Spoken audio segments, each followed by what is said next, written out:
Let's see it. The Matrix is a system, Neo. Oh, yeah. No.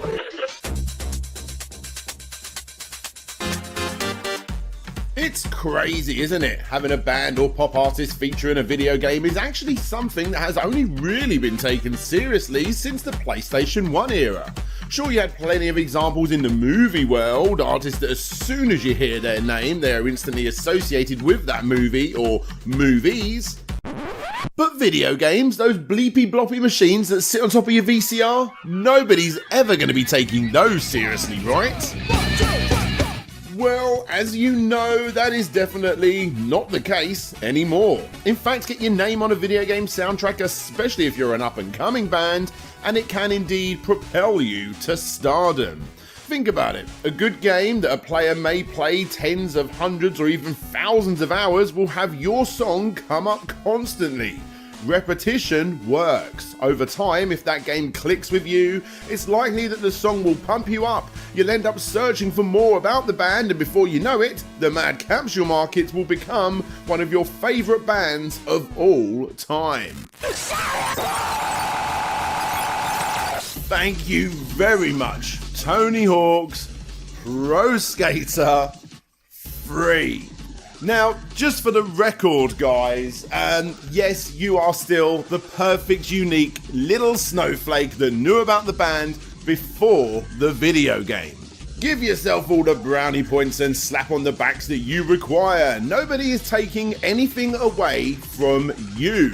That hardcore fan that bought all the B-side rarity albums to complete proving your admiration and dedication to the band. In fact, you've probably already commented down below and told us all about how your uncle was the drummer in the band before they got big and sold out. But still, there is no denying that a hardcore amount of fans have still learned about all of the artists we will be talking about today because of video games. The order on this list is going to be based on the impact that a video game has had on a particular artist rather than the actual size of the artists themselves. And to make sure this list isn't just Tony Hawk's related games, I'm going to make sure to only pick one artist per franchise in the video game sense. So yeah, there is still a little bit of mystery about what artist I'm going to pick in what is probably going to be the top spot.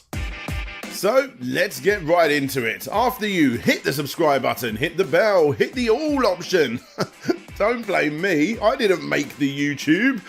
And go and check out Premium Edition Games. Yes, Premium Edition Games are indeed the sponsors for this very video. You've all heard about these limited edition companies that bring indie games that normally would never get the chance of being released physically in limited quantities to the fans. Well, Premium Edition are doing that exact thing with two rather impressive looking Nintendo Switch titles that are 100% going to be scratching the retro gamer's itch. Super Blood Hockey is Premium Edition game number 1, a retro arcade styled ice hockey game that turns up the violence to 7. And that is out of 5. Oh yes!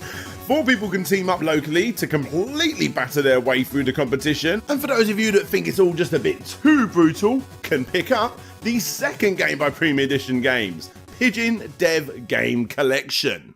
A collection of 4 retro-inspired indie games on one Nintendo Switch cartridge. You got Awesome P, Awesome P2, Bucket Knight, and Explosive Jake. This one is of course a lot more focused towards all of those classic 2D platformer gamers like me, and for people that like that bombing person game. You know the one.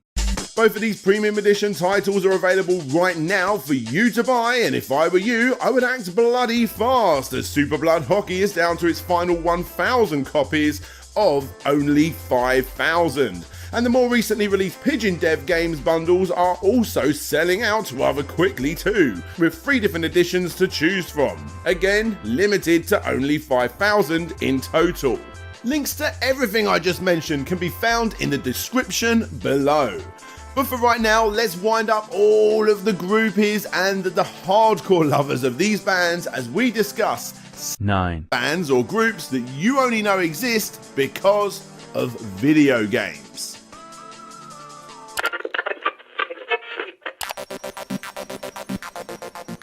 Let's start off with one that very much affected my neck of the woods, but definitely did have some kind of impact on a global scale. The Wipeout franchise, yes. Now I've covered this in full, by the way. You can click the card up above if you want to see the complete history of Wipeout. But this was one of the first video games that I ever noticed where I understood the importance of having commercial music in a video game. The original was excellent. I mean, of course it was. The majority of the soundtrack was put together by Tim Wright, aka Cold Storage, but so did several other artists from commercial groups, like I said, such as Left Field, The Chemical Brothers, and Orbital, but only in certain regions on certain consoles. Now, when researching this particular video, I actually found quite a few Reddit threads and forums discussing The Chemical Brothers. They got into this band because of the original Wipeout game. However, I really think that the impact of Wipeout didn't hit until its sequel, Wipeout 2097, or Wipeout Extra Large if you're in the States. You could look at the fact of bands like The Prodigy, you know, but the thing with The Prodigy, they were already very, very popular. If you ask me, the real sound of Wipeout came from the future sound of London. We have explosive. Yes, more recognisable bands were here, such as Orbital, Daft Punk, like I said, The Chemical Brothers, and The Prodigy. In fact, not to give too much away from my complete history, but The Prodigy were the main inspiration for Wipeout as a whole. Nick Burkham, the guy who actually created the game, was playing Mario Kart. He couldn't get past this one track until he put on One Love by The Prodigy, and it pumped him up enough to finish that final race. Now, of course, I suppose you could argue that Fluke also deserved the runner-up spot, but the future sound of London, We Have Explosive, was for many, including myself, the anthem and the sound most associated with the high point of arguably the most iconic futuristic racing series of all time. Future Sound of London would continue to be a big part of several later releases in the Wipeout series to this day, trying to latch onto the magic that was 2097. And by the way, you know that intro song from the game? Well, that's Future Sound of London too.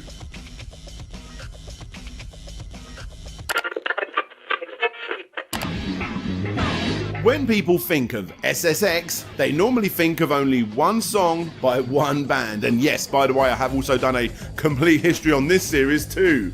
A song and band that are so legendary and iconic, even future revisions of SSX used it in their marketing too.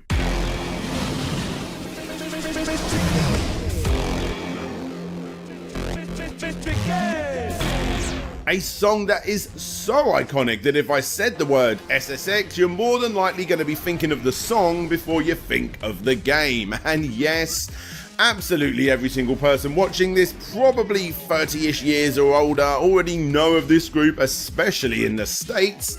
But for the new generation of younger PlayStation 2 owners back in 2001, you simply cannot deny the impact of Run DMC with SSX, or, you know, depending on your age, SSX on Run DMC. That DJ runs my name. Jam Master J is his. He's DMC. It's like that, and that's the way it is. Run DMC, the American hip-hop group from Queens, New York, were absolutely huge back in the 80s, pioneers of the new school hip-hop music scene. They were the first true hip-hop artists to have an album go gold. They have been labelled as the greatest hip-hop group of all time. They are one of only a few hip-hop groups that are officially part of the Rock and Roll Hall of Fame, and the album Raising Hell was inducted into the National Recording Registry by the Library of Congress due to being culturally, historically, and artistically significant. So, obviously, they didn't exactly need any help from some EA Sports game to get noticed, did they? Oh, sorry. EA Sports big. This is gonna be very, very interesting. But still, by 2001, the group had not released a new album for a decade, and it's fair to say that the group's best music was far, far behind them. However, by the time the millennium had hit, a resurgence hit with Jason Nevins remixing the group's debut single It's Like That, which proved to be so popular the entire subgenre of hip house spun off and plenty more fresh eyes began to check out the legendary hip hop group. It's Tricky, easily one of the most recognisable tracks by the group, was used to promote the SSX follow-up the same way that Twisted Metal Black used Rolling Stones and Burnout Paradise used Guns N' Roses afterwards. For many, when they think of It's Like That, they think of the Jason Nevins remix rather than the original. And the same can be said for It's Tricky with SSX. It's like that, George, but we don't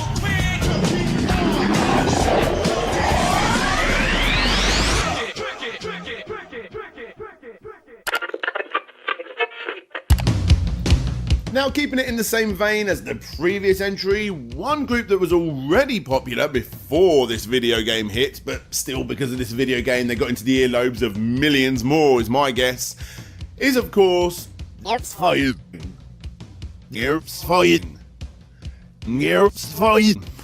Okay, I've got a better way of explaining this one to you guys. I'm going to say the same word 5 times over and let's see if you can work it out. Ya. I love the Offspring. Like many, I got into them around about the Pretty Fly for a White Guy era and the song All I Want, and way down the line, used in the incredible Crazy Taxi video game was actually taken from the album released before that one, Ixnay on the Hombre. Still, for the band, it was the perfect storm, dropping into the hands of literally millions of players between the release of the band's 2 most iconic albums. It's undeniable that Crazy Taxi helped get the Orange County punk rockers into the earlobes of even more fans. And that's evident today when going to pretty much any Offspring concert and literally seeing people wear Crazy Taxi t-shirts. Ready? As stated, the band had already blown up significantly within the world of pop punk with the release of Smash, which just so happens to be the biggest selling independent record of all time. But Ixnay on the Hombre, which was the band's follow-up to that release, saw the band take a significantly different approach, an approach that fans of the newer stuff can get to grips with, but some Smash fans didn't exactly take too well. It was an album that the group had to make, trying out a new style rather than repeating the same old, and if you listen to Smash and then Ixnay on the Hombre and then Americana, you can see the important progression. As already stated, Crazy Taxi came out after Americana, but it helped new Offspring fans get in touch with the older Offspring sound. Ready? Go! Also, you gotta be giving a shout out to the brilliant Bad Religion, who were the other half of the soundtrack. The guitarist of the band was actually the founder of Epitaph Records, which the Offspring were also a part of back in the day. And this was definitely the reason the two were put together on the Crazy Taxi soundtrack after several other punk rock bands, presumably from California as well, rejected the offer to be on the Crazy Taxi soundtrack, leaving the iconic Ya Ya Ya Ya Ya to be associated with one of the most addictive arcade ports ever released. Well, that and the narrator, of course. Alright, it's time to check out how you did today. Now let's take a look. Awesome! That's it! You're the crazy coolest cat I've ever seen! Can you get any better? Okay, one more entry from a band that was already pretty iconic before a video game dropped. However, to a lot of people, they are most associated with this particular franchise. And that franchise is Gran Turismo.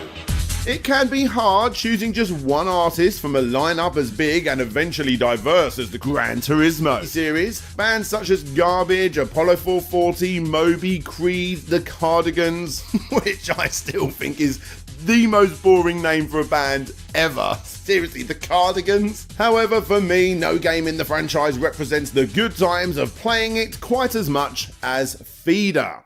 And that seems to be shared with pretty much everybody that played the games, especially number 3. My name's Sean Kelly. I'm the European producer on the whole Gran Turismo series. On GT3 we've got 6 bands on there. We've got mostly new bands. We've got Ash, Muse, Death in Vegas. We've got Feeder on there as well. For a lot of the bands, it's an opportunity for exposure in areas where they don't normally get exposure. It's kind of a key audience for a lot of those bands. The same people that buy GT are the same people that will buy their records, but it's an opportunity for the bands to put their music in front of these people for a long period of time rather than just hearing it once on the radio. They hear it over and over again over a number of months. So from the band's point of view, it's a good opportunity for a lot of exposure and a lot of very focused exposure. The song was actually originally a B-side for another single, 7 Days in the Sun, which reached number 14 in the charts. However, due to the overwhelming popularity of this single and a whole heap of promo from Sony themselves, not just including the song in the game but in the trailers too, this led to the release of this single, which actually beat 7 Days in the Sun, reaching number 12 and staying in the top 20 for 4 weeks. The music video, created by fans, became a bit of a cult classic within the theater community and old early 2000 Kerrang watchers, and has since been recreated during lockdown because, I mean, it's the perfect video to recreate during lockdown, isn't it? Still, mad props to those original uploaders. I mean, that's hardcore effort, created before the days of camera phones on old cameras, converted to different formats and then sent in. Still, it's great to see that the new one, especially when the old faces show up and the occasional backdrop makes its way in there too, is indeed a thing.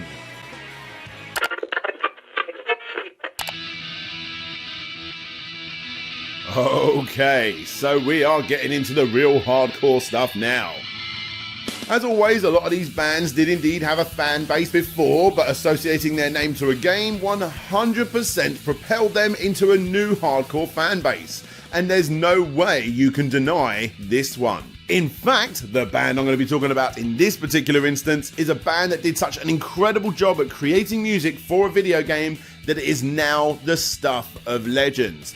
A band that did such a good job, it proves that you actually don't need to have an excellent or even a good game. You just need to have a recognizable name attached. And what's more recognizable than Sonic the Hedgehog? I am, of course, talking about Right Said Fred. Okay. Oh, no. Zebrahead. Yes, Zebrahead. Stop typing about how it isn't pronounced like that. It is. Yes, I am from the UK. I know you think it should be Zebrahead, but it's not. No band exists called Zebrahead. There is only Zebrahead and their song His World by Sega. Sorry. Sega! This is yet another case of a band being known in certain parts of the world and only known within their niche in others. Obviously, they was a big part of the Californian rock scene in the States, but surprisingly found massive success in Japan too, which definitely helped them get the go-ahead to work on the excellent song for the terrible game. To this day, the band still get asked pretty much at every show to play His World, but they never do.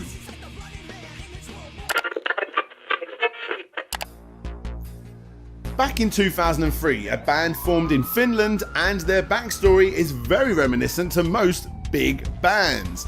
You know, they didn't really have much success in the early days. They had to move out of their house, moved into a basement so they could get the money to create an album, which they made in a makeshift studio in their living room. They had their office in their car. They struggled big time until they got big, but only in Finland.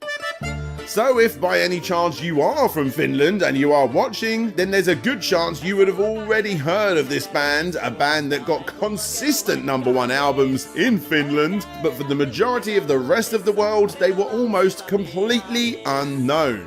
That was until one day when the lead singer was sitting in a car with a guy called Sam Lake from the game studio Remedy, when he said, "If you ever want to collaborate somehow, let me know." Nothing happened for about 3 weeks, and then all of a sudden, out of the blue, Sam called the lead singer of the band. He pitched the idea to the rest of the guys at Remedy. They loved it, and that is how Poets of the Fall ended up in Max Payne 2. And I wrote 3 songs for them, and they picked Late Goodbye because they liked that most, and it came out in the game, and that was a huge start for us.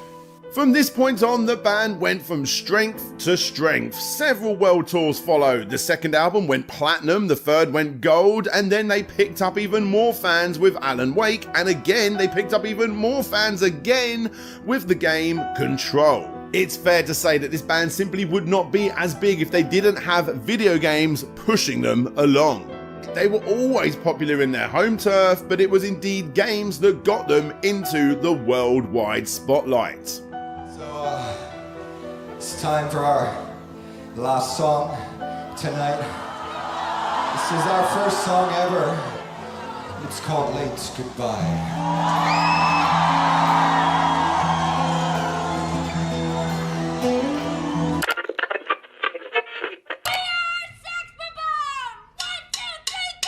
Next up, we're going to be talking about a band that were always destined to be on a video game soundtrack. And that dream came true back in 2010 when Ubisoft released the incredibly overhyped but still rather good Scott Pilgrim vs. the World, the game. And that band, by this point, doesn't even need to be said, but I'm going to say it anyway, Analogue.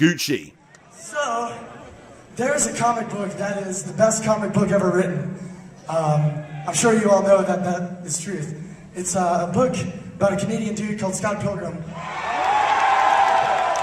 who just happens to be the best fighter in his province. And so they're making a movie. I'm sure you saw the amazing trailer for that yesterday. Michael Cera rocking it out. And then, it turns out that Ubisoft is also making a video game for the movie, for the comic book, for Scott Pilgrim. And we're doing the music for it.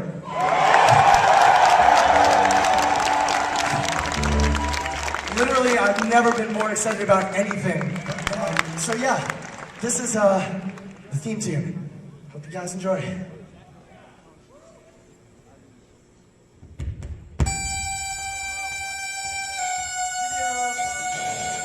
Scott Pilgrim, the comic, the movie, the lost media that was the side-scrolling beat-em-up before this year, all have hardcore dedicated fan bases and all are very much aware of Analogue, mostly due to the video game's excellent soundtrack. Combining classic chiptune themes with thrashy guitars, this soundtrack was unlike any other before and definitely since. It debuted at number 3 on the Billboard's Heat Seekers album chart, and the band have worked closely with Brian Lee O'Malley, the original creator of Scott Pilgrim, ever since, with special edition tour posters being created for the band and using the soundtrack's popularity to boost their Kickstarter for the follow-up, which completely blew up. Plenty of popular within the niche singles have been released since 2010, but to many the band will always be remembered for their brilliant music found on Scott Pilgrim vs. the World, the game. Oh, and by the way, I was in a video talking about this video game's history too, which you can see up there.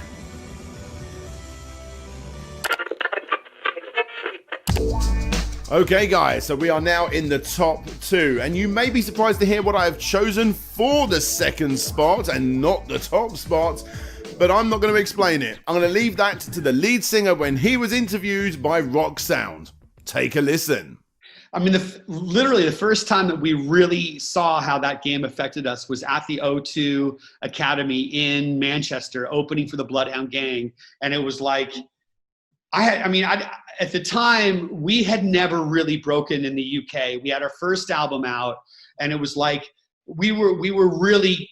I mean, it was catching fire in California, New York, and kind of the Northeast, and we had seen these kind of pockets of craziness happen, but we hadn't seen it yet. We'd been to England twice, and then we played Superman halfway through the set, and it was like, I mean, it was the biggest moment of the night. There was no moment, even at the Bloodhound Gang, that was like, who was headlining the show, that had such like it was like the circle pits and the stage diving and the whole thing. It was like, holy shit, something changed. And after the show, we were talking, we're like, why is this song connecting where nothing else, like none of the radio songs had connected? And we put 2 and 2 together and we're like, holy shit, Tony Hawk fucking made this happen for us. It was just like, I mean, without even meeting the guy ever, I mean, he just put us in this video game and we all played the game and we were all super stoked on it, but we had no idea that a video game could market a rock band in the way that it did with our band, and I'm forever grateful. Yes, Goldfinger is my, I've got to be honest, pretty obvious choice for the band that was most influenced on the Tony Hawk soundtrack. The song is literally ingrained in video game skateboarding DNA. It's without a doubt the most obvious on this list. Besides the top spot, Calm Down, Calm Down. And since then the band, although not exactly reaching the heights of similar bands such as Blink-182 or Green Day, have continued to have their music feature in games including obviously the remake of Tony Hawk's Pro Skater, with it being used in the marketing too, but also having their song Spokesman in Tony Hawk's Pro Skater 4, I'm Down featured on MTV Sports Skateboarding, 99 Red Balloons is on Gran Turismo 3 A-Spec, I Want is in Burnout Revenge and Burnout Legends, and My Everything is on SSX on Tour. But there's absolutely no denying the huge impact that Tony Hawk's had on Goldfinger, and plenty of other bands too. As stated, I got into the mad capsule markets because of Tony Hawk's, and then eventually the spin-offs Wag Dug Futuristic Unity and AA Equals, or All Animals Are Equal. I vividly remember sitting at my friend's house. We both sneaked into his big brother's room when he was out, playing that original Tony Hawk's game and putting Superman on loop. Vivid memories, and for anyone out there that played this game back in the day, I'm sure you had a similar one too. The recent documentary based on the history of the Tony Hawk's video games is literally called Pretending I'm a Superman. And in that film, when the band are interviewed, John Feldman, the lead singer, had this to say, and I quote, "The game completely changed the trajectory of my band, without question. This is the biggest song we have because of a skateboarding video game."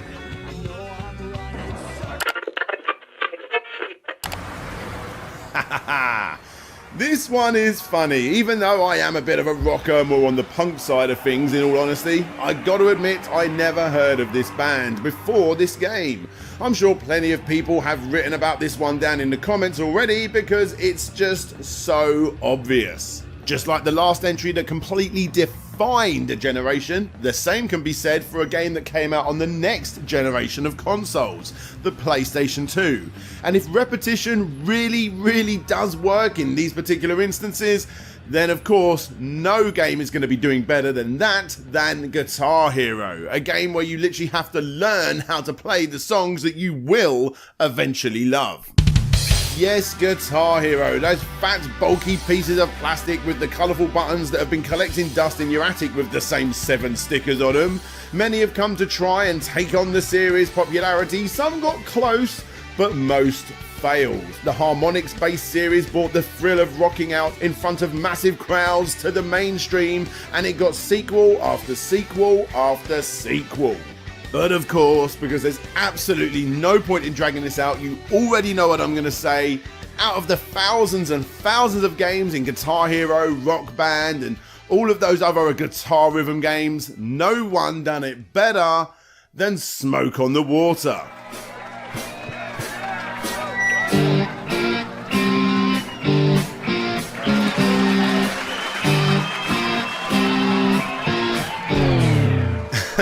It's obviously Dragon Force. Alright, so we're gonna play you another song, and you may be familiar with this one. Any of you guys play Guitar Hero out there? Once upon a time, lost a few fingers? Really exciting for me because, I play the game and I get to actually play it now on the game, be in the game. I just want to ask you guys really quick, you guys are totally blowing up because of Guitar Hero. You guys have the hardest song in Guitar Hero. I can barely play, I can't even get through it on medium. Guitar Hero 3, I guess people ask me about Guitar Hero every day, there's no way I can escape it. It's obviously Dragon Force. They cannot escape that one song from that one game that was the perfect, almost too long in length, too complex and brutally fast sounding Through the Fire and Flames. By this point, as Guitar Hero pretty much became a household name, so did the infamous Dragon Force song that wasn't even part of the original set list of songs. You needed to become a pro at the game to unlock it, and then, up to that point, it was the hardest song in Guitar Hero history. The song that's going to get you the most street cred in easily the most popular series for the time at its peak. Through the Fire and Flames is the song so ingrained within video game rhythm history that even though the band have some incredible achievements since then, and rightfully so because they are insanely good musicians, it's highly unlikely that anything will ever capture the popularity of Guitar Hero 3's unlockable song, whether Dragon Force like it or not.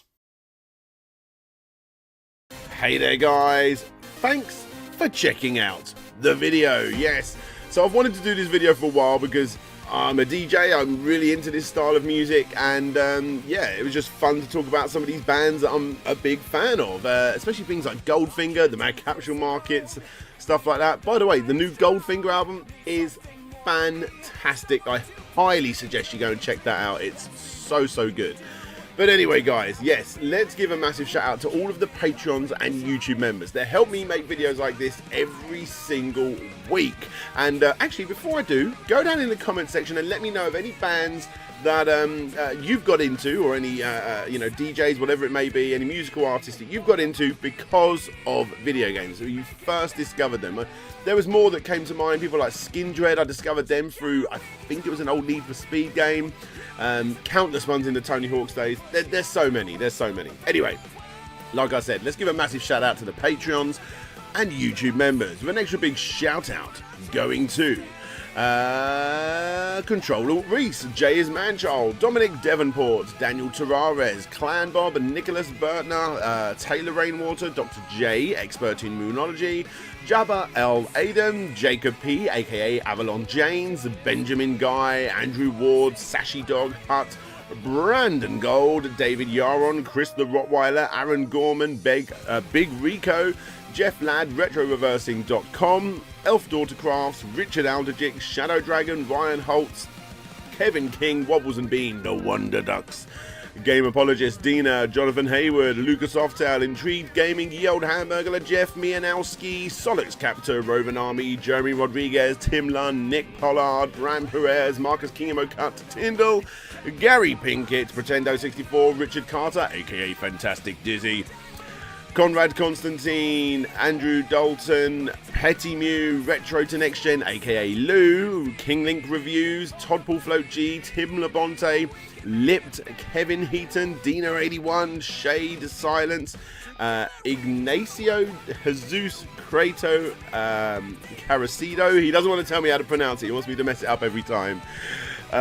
Mind of the Unsane, Trans Rights, Michael Towns, Cramilla, Stephen, Cheshire One, Vike Echo, The Shaded J, Rocket Pod, The Cunning Linguist, Arista, Man of God 9000, That Gamer, and Samuel Nielsen. Like I said guys, massive shout out to everybody on that list and everyone that supports me on Patreon and YouTube as a YouTube member. If you guys want to support the show as well and see all of the exclusive Kick Scammer episodes that I put up way before they go public, a whole 6 episodes before they go public, then you can indeed do so by clicking the links down below. It has been a crazy day getting this video done. Thank you all so much. I'm going to go now because I'm messing it all up. DJ Slope signing out, and hopefully I'll see you all next time.